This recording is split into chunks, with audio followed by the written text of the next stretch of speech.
नमस्कार, आप देख रहे हैं टॉप 18। अब खबरों को आइए देखते हैं विस्तार के साथ। इस वक्त की बड़ी खबर, जम्मू कश्मीर के पूर्व सीएम और नेशनल कॉन्फ्रेंस के प्रमुख डॉक्टर फारूक अब्दुल्ला आज बेंगलुरु पहुंचे हैं। इस दौरान उन्होंने पूर्व प्रधानमंत्री एचडी देवेगौड़ा से मुलाकात की। दोनों नेताओं के बीच ये मुलाकात बेंगलुरु में स्थित देवेगौड़ा परिवार के घर पर हुई है। इस दौरान कर्नाटक के पूर्व सीएम और जनता दल सेकुलर के नेता एचडी कुमारस्वामी और अन्य नेता भी मौजूद रहे। Anything that divides the people of India is destroying India, is destroying the constitution of India. India belongs to all of us.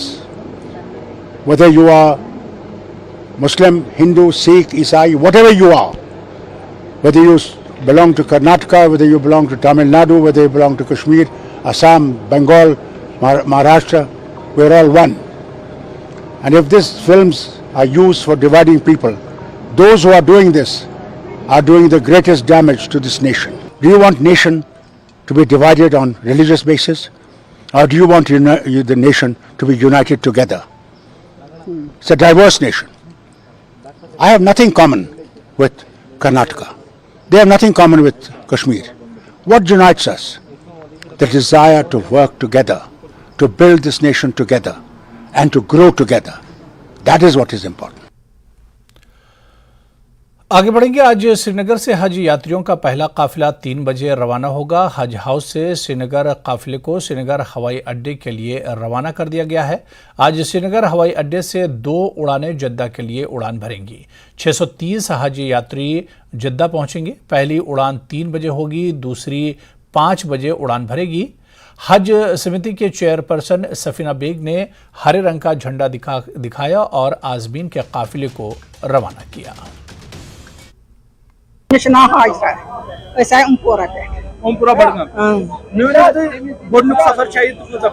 परवदिगार यचन Sarni खुशी, सारनी यचन परवदिगार करिम तथ मज वातुन, बे थेनो सेहत सलामत तह परवदिगार सेठा सेठा परवदिगार थेनो वार थेनो बेहतरीन रहे सफर। इंशाल्लाह जो ये हज बैतुल्लाह की सफर है, गवर्नमेंट की तरफ से हर फैसिलिटीज है, यहाँ हर एक फैसिलिटीज है, किसी चीज की कोई कमी नहीं है, किसी चीज की कोई कमी नहीं है। आज जो आप सफर हज पे जा रहे हैं, तो क्या कुछ खुसूसी दुआ आप करेंगे? हम करेंगे कश्मीरी नौजवानों के लिए, उनको रोजगार भेजेंगे इंशाल्लाह, और यहाँ खुश रहेंगे यहाँ की आवाम के लिए, यहाँ की आवाम के लिए, मुल्क के लिए क्या, मुल्क के लिए खुशी की दुआ करेंगे। यहाँ सेहत सलामत रहे हर एक, जो बच्चे हैं, बड़े हैं, बूढ़े हैं, इनके लिए खास। आज क्योंकि आपने बोला तैयारियां पूरी है, मुतमईन है आप तैयारी? हाँ, क्या क्या कमी, आपको कमी लगी आपको? नहीं, किसी चीज की कमी नहीं, किसी चीज की कमी नहीं। सिर्फ जो डॉलर देती है या रियाल देते हैं वो इन्होंने बंद किया, वही कमी लगती है, वही कमी लगती है बस। जी बहुत ज्यादा खुशी है, बहुत ज्यादा खुशी है, बहुत ज्यादा खुशी है, हद से ज्यादा खुशी। जी बिल्कुल अच्छा है, ये बिल्कुल अच्छा है कि ये इनिशिएटिव बिल्कुल अच्छा है कि यहाँ से सीधा डायरेक्ट हम जिद्दा जा रहे हैं। बिल्कुल इनिशिएटिव बहुत अच्छा है। आपके साथ कौन जा रहे हैं? जी मेरी मदर जा रही है। कोई खास दुआ मुल्क के लिए? जी स्पेशली हमारी उम्मत के लिए और स्पेशली हमारे कश्मीर के लिए कि ज्यादा से ज्यादा प्रोस्पेरिटी हो, अच्छे से हो, सब कुछ हो जाए और पीसफुल वे में सब कुछ हो जाए। तो बहुत फायदा हुआ और टाइम भी कम लगेगा। बिल्कुल तैयारी भी बहुत अच्छे हैं, तो सिर्फ अमाउंट थोड़ा बहुत ज्यादा हो गया, बाकी तैयारी तो बहुत अच्छी। बहुत मसरत है, मैं कह नहीं सकता, इतनी खुशी है, मेरे पास अल्फाज ही नहीं है। अमन सुकून, बाइस रहमत, बाइस मगफिरत और आलमी इस्लाम को रहमत और बरकत अता करे। हमारे मुल्क में अमन सुकून और तरक्की हर साल बेहतरी होती है। आप समझिए, हर साल इंसान चाहता है कि बेहतर से बेहतर जो है सहूलियत मिले, तो हम उसी पे काम कर रहे हैं। तो मुझे उम्मीद है कि हमने अपनी तरफ से पूरी कोशिश की जितना हमसे हो सके। एक तो 3 बजे होगी, दूसरी जो मुझे मिला है शेड्यूल 5 बजे होगी इंशाल्लाह। लास्ट टाइम आजमीन ने शिकायत की थी, यहाँ पर अगर स्क्रीनिंग होती है, सब कुछ फॉर्मेलिटीज होती है, एयरपोर्ट पे दोबारा से क्यों होता है? इस मरतबा नहीं, ऐसा कुछ नहीं है, हाजियों को कोई डिस्टर्बेंस नहीं होगी। अगर सामान लगेज हो जाए, एयरपोर्ट अथॉरिटी का काम है, वो जाने कैसे करेंगे, क्या करेंगे। इनकेस अगर ऐसा हुआ, आज ही बिल्कुल डिस्टर्ब नहीं होंगे। हाँ, क्योंकि फ्लाइट डायरेक्ट जिद्दा जा रही है, इसलिए जो है इनको एहराम जो है यहीं से बांधना पड़ेगा। उसके लिए अलग से जगह रखी गई है एयरपोर्ट पे। हमारे ऑफिसर, हज ऑफिसर 2-3 दफा वहाँ गए, पूरे सेटिस्फाई होके आए हैं। तो वो एक एडिशन हुआ है आज इस साल। मैम, कई सारे जो आज़मीन थे वेटिंग लिस्ट में थे, उस वेटिंग लिस्ट का क्या हुआ और क्या कुछ आप हमारे चैनल के थ्रू उन तक पैगाम देंगे? मुझे लगता है कि जिनका बुलावा होगा वो हर सूरत में जाएंगे। ये हमारा अकीदा है, अकीदा तो यही है ना हमारा। तो दूसरा है कि हमें उम्मीद है कि कुछ और वेटिंग लिस्ट में आएंगे, तो कुछ दिनों में पता चल जाएगा। अल्लाह ताला करे अल्हम्दुलिल्लाह कि ये सारा हमारा अच्छी तरह से हो जाए। तो श्रीनगर हज हाउस से जो आज़मीन हज का काफिला है वो एयरपोर्ट की जानिब रवाना हुआ है। यहाँ पर हज हाउस पे जो हज कमेटी के चेयरपर्सन है सफीना बेग, उन्होंने हरी झंडी दिखाकर आज़मीन का जो काफिला है एयरपोर्ट की जानिब रवाना किया है। पहली फ्लाइट जो हम आपको बता दें 315 जो आज़मीन है उसमें बैठेंगे। हालांकि आपको बता दें इस मरतबा क्योंकि 10 साल बाद यहाँ से डायरेक्ट ये जो फ्लाइट है जिद्दा के लिए रवाना हुई और यहाँ पर जो आज़मीन है उनको एडवाइजरी जारी की गई थी कि अपना जो एहराम है वो साथ लेके चले। और इस मतलब क्योंकि अभी हमने चेयरपर्सन से बात की, उन्होंने कहा कि इनको यहाँ से ही एहराम पहन के जाना है और इस सिलसिले में जो एयरपोर्ट पर इंतजाम रखे गए हैं। जो आज़मीन है यहाँ से जा रहे हैं अब एयरपोर्ट, क्योंकि पहला काफिला यहाँ से रवाना हुआ है। पहली फ्लाइट जो है 3 बजे की है और जो उसमें आज़मीन है 315 उनको यहाँ से रवाना किया गया है। वो एयरपोर्ट पर अभी पहुंचे हैं, वहां पर वो एहराम और जो दीगर फॉर्मेलिटीज है वो पूरी कर रहे हैं और 3 बजे वो डायरेक्ट जिद्दा के लिए जो है फ्लाइट अपनी उड़ान भरेंगे। वो अपनी की जो फ्लाइट है वो रवाना होगी। और आज की फिर से हम बता दें 630 जो आज़मीन है वो रवाना हुए हैं काबा के लिए, सफर हज के लिए। और यहाँ पर जो आज़मीन है उनसे हमने बात की, उन्होंने इत्मीनान का इजहार किया, खुशी का इजहार किया। उन्होंने कहा कि इस मतलब इंतजाम काफ़ी बेहतर थे, ताहम इन्होंने शिकायत की फेयर हाइक में कोई कमी होनी चाहिए क्योंकि फेयर हाइक ज़्यादा है। तो इस सिलसिले में जब इंतजामिया से बात की गई, उन्होंने कहा कि वो भी इस पर काम कर रहे हैं, वो भी कार्रवाई कर रहे हैं और उम्मीद की जा सकती है आने वाले वक्त में जो कमियां रही है वो पूरी की जाएंगी। न्यूज़ 18 के लिए हज हाउस श्रीनगर से मैं आबिद हुसैन। चलिए आगे बढ़ेंगे। जम्मू कश्मीर पुलिस की सूचना के आधार पर सेंट्रल आईबी और राजस्थान पुलिस में एक संयुक्त कार्रवाई को अंजाम देते हुए कश्मीर के 2 कुख्यात नशा तस्करों को अजमेर में दबोचा है। मिल रही जानकारी के अनुसार पूरा मामला पाकिस्तान से ड्रोन के जरिए सप्लाई की गई 90 किलो हेरोइन नशे की खेप से जुड़ा हुआ है। मिल रही जानकारी के अनुसार गिरफ्तार किए गए आरोपी मोहम्मद यासीन और मोहम्मद इरशाद कश्मीर के पुंछ इलाके की देगदार गांव के रहने वाले हैं। दोनों आरोपियों के खिलाफ पूर्व में भी कश्मीर में एनडीपीएस एक्ट के कई मुकदमे दर्ज बताए जा रहे हैं।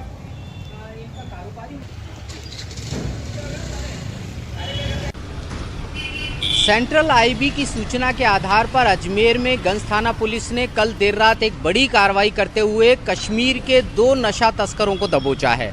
ये जो दोनों नशा तस्कर हैं ये कश्मीर के मूल निवासी बताए जा रहे हैं। जैसा कि जानकारी में निकल कर के सामने आया है कि मोहम्मद यासीन जो कि देगदार पुंछ का निवासी है और इसके साथ में मोहम्मद इरशाद जो कि देगदार पुंछ का ही निवासी है। इन दोनों आरोपियों को यहाँ पर गिरफ्तार किया गया है। नशा तस्करी से जुड़ा हुआ ये पूरा नेटवर्क बताया जा रहा है और जिस तरीके की जानकारी निकल कर के सामने आ रही है कि लगभग 90 किलो अफीम के मामले में इन दोनों की तलाश जो थी वो कश्मीर पुलिस को थी। कश्मीर पुलिस ने इनके बारे में पता लगा करके सबसे पहले सेंट्रल आईबी को सूचना दी और सेंट्रल आईबी की एक टीम दिल्ली से अजमेर पहुंची और साथ में गंज थाना पुलिस से जाब्ता उपलब्ध करवाया गया और इस पूरी कार्रवाई को अंजाम दिया गया। गंज थाना इलाके के ही होटल कृष्णा से इनको जब गिरफ्तार किया गया है तो फिलहाल अगर हम बात करते हैं तो गंज थाना पुलिस इस बात का इंतज़ार कर रही है कि कब कश्मीर की जो पुलिस है वो यहाँ पर पहुँचेगी और इन दोनों को अपने कब्जे में लेगी। तब तक इनको इसी गंज पुलिस थाने के अंदर रखा गया है। स्थानीय पुलिस इस मामले में किसी भी तरह की जानकारी देने से साफ तौर पर इनकार कर रही है क्योंकि उनका ये मानना है कि पूरा मामला संवेदनशील है और साथ ही साथ कश्मीर से जुड़ा हुआ है। और चलिए इस वक्त एक और बड़ी खबर आ रही है। आपको बता दें कि हज़रत बाबा निज़ामुद्दीन क़यानवाई नक्शबंदी वली का उर्स चल रहा है जिसमें फ़ारूक अब्दुल्ला और उमर अब्दुल्ला ने चादर पेश की है। उमर अब्दुल्ला ने मज़ार पर अक़ीदत का नजराना पेश किया और यूटी में शांति के लिए दुआ की है। तो आपको बताते चलें कि कश्मीर में हज़रत बाबा निज़ामुद्दीन क़यानवाई नक्शबंदी वली का उर्स चल रहा है। डॉक्टर फारूक अब्दुल्ला और उमर अब्दुल्ला ने चादर पेश की है मज़ार पर। उमर अब्दुल्ला ने मज़ार पर अकीदत का नजराना पेश किया और यूटी में शांति के लिए डॉक्टर फारूक अब्दुल्ला और उमर अब्दुल्ला ने दुआ की है। तो हजरत बाबा निजामुद्दीन नक्शबंदी वली का उर्स मनाया जा रहा है कश्मीर भर में, और तस्वीरों में आप देख सकते हैं उमर अब्दुल्ला और डॉक्टर फारूक अब्दुल्ला ने मज़ार पर चादर पेश की है और अकीदत का नजराना एक तरह से पेश किया है और यूटी में शांति के लिए दुआ की अपील की है।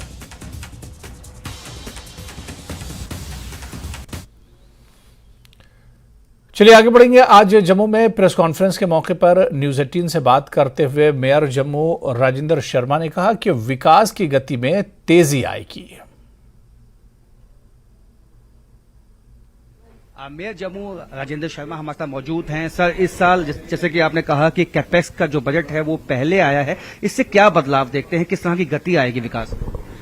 मोदी साहब ने हमेशा आह्वान किया है मिनिमम गवर्नमेंट मैक्सिमम गवर्नेंस, ये उसी का स्वरूप दिख रहा है। हमारे पैसे यूजुअली जो रिलीज होते थे कैपेक्स एक्सपेंडिचर के, कहने का मतलब वो पैसे जिससे लोगों के हमने डेवलपमेंट के काम करने हैं, तो वो आते थे जुलाई अगस्त में। तो सितंबर में एस्टिमेशन होगी, अक्टूबर में टेंडरिंग होगी, नवंबर में अलॉटमेंट होगी, तो काम करने के लिए कितने महीने बचे हमें। और उसके साथ में एक राइडर लग जाता था कि दिसंबर में आप 50% से ज्यादा खर्च नहीं कर सकते और लास्ट वाले 3 महीने में 25% से ज्यादा खर्च नहीं कर सकते। लेकिन अब इस बार हमने क्या किया, पूरी जम्मू म्युनिसिपल कॉर्पोरेशन ने एक प्लानिंग करी बैठकर कि ये पैसे हम मई के महीने में ही सारे रिलीज करवा लेंगे। और वो हमारे ज्वाइंट कमिश्नर वर्क्स, कमिश्नर, सभी लोग बैठकर, चीफ अकाउंट ऑफिसर, एक प्लानिंग करी जिसके तहत हमने पैसे अपने मई के लास्ट वीक में ही रिलीज करवा लिए। अब इससे हमें 10 महीने मिलेंगे काम करने के लिए। तो फायदा किसका हुआ? जनता का। इसीलिए तो सरकारें बनती हैं। तो अब कुल कितना बजट आया है और इससे क्या क्या काम हो सकते हैं, क्योंकि बरसात आने वाली है, क्या लोग ये उम्मीद करें कि इस दफा जो सहूलियत है वो पहले से ज्यादा मिलेगी और इस दफा जो पानी जो इकट्ठा होता है बरसातों में वो नहीं होगा? देखो, हमारा 156.75 करोड़ का हमारा बजट है, मोटा मोटा आ गया 156 करोड़ का। उसमें से हमें 77.11 करोड़ रिलीज हो गया है, 50% आ गया। अभी यहां से निर्देश हैं कि 5 तारीख तक, 5 होगी, ज्यादा 2 दिन और सभी हमारे जो टेंडर हैं वो अपलोड हो जाने चाहिए। जब टेंडर अपलोड हो जाएंगे तो जून के एंडिंग में हम अलॉटमेंट शुरू कर देंगे, तो जून की एंडिंग में ही काम शुरू हो जाएगा।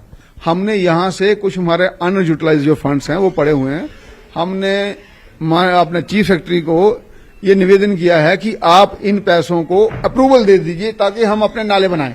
पैसे हम इधर से दे रहे हैं, आप मत दो, क्योंकि हमारी भी रिस्पांसिबिलिटी है कोई, हम खुद रिस्पांसिबल बनना चाहते हैं। जो हमारे अनयूटिलाइज मनी थी वो हमने बताया ये हमारी अनयूटिलाइज मनी है, इसके लिए आप हमें अप्रूवल दे दो। मुश्किल होता है वो, लेकिन कोई ना कोई रास्ता वो जरूर निकालेंगे, मुझे पूरा इस पे विश्वास है। अगर वो पैसे हमारे पास आते हैं, वो उससे हम सारे नाले बना देंगे तो लोगों को राहत मिलेगी। तो जब तक वो नालों के पैसे नहीं आते तो उसमें हम हेल्पलेस हैं थोड़ा।